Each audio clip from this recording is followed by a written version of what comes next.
ফ্ল্যাটে থাকবো বলো তো? আমরা নিজের ফ্ল্যাটে কবে শিফট হবো? আরে এত তাড়া কিসের? এই ফ্ল্যাটে কি ভালোবাসা কম পাচ্ছ নাকি? দিদি, আমার সব কাজ হয়ে গেল, আমি বাড়ি গেলাম। একটু দাঁড়া শ্রাবণী,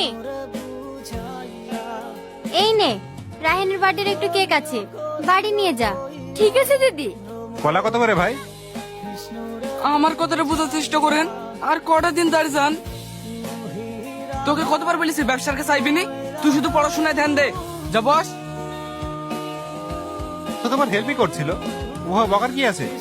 স্যার, আমার বাবা আমাকে ছোটবেলায় পড়াশোনা করাইতে পারেনি, তাই আমি মাঠে কাটি কলা বেশি। আমি চাইনি আমার ছেলেও এই কাজ করুক। আমি চাই ও পড়াশোনা করি আপনাদের মতন বড় মানুষ হোক। হে তো বাবু, হে তোর লেগে কি লিখতে দেখ। কিরে মারা কেক? এলেন কত হলো? 60 টাকা। হ্যাট, এত হয় নাকি? না ধরো। 50 টাকা হবে না স্যার? আরে আরে সব হবে। স্যার। আরে হবে হবে, রাখো। এলে বাবু। আমার নতুন ব্যাগ?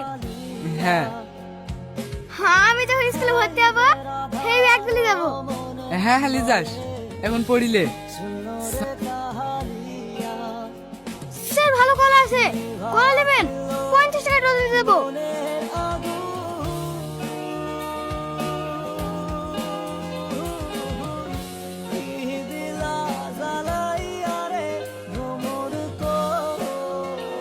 আমি ভাঙা লিখে দিচ্ছি স্যার। আরে বাবু লাগবে না, রাখো রাখো।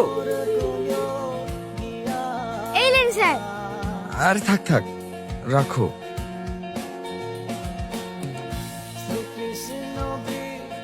দিদি, আমি হয়তো আপনার স্বামীকে ফিরিয়ে দিতে পারবো না, কিন্তু কষ্টটা তো ভাগ করে নিতে পারবো। রাজুর আব্বা কখনো চায়নি যে রাজু বড় হয়ে মাঠে চাষাবাদ করুক। সে চাইতো তার ছেলে পড়াশোনা করে অনেক বড় জায়গায় পৌঁছাক, মানুষের মতো মানুষ হোক। আমরা শুধু আপনার সাহায্য করতে চাই।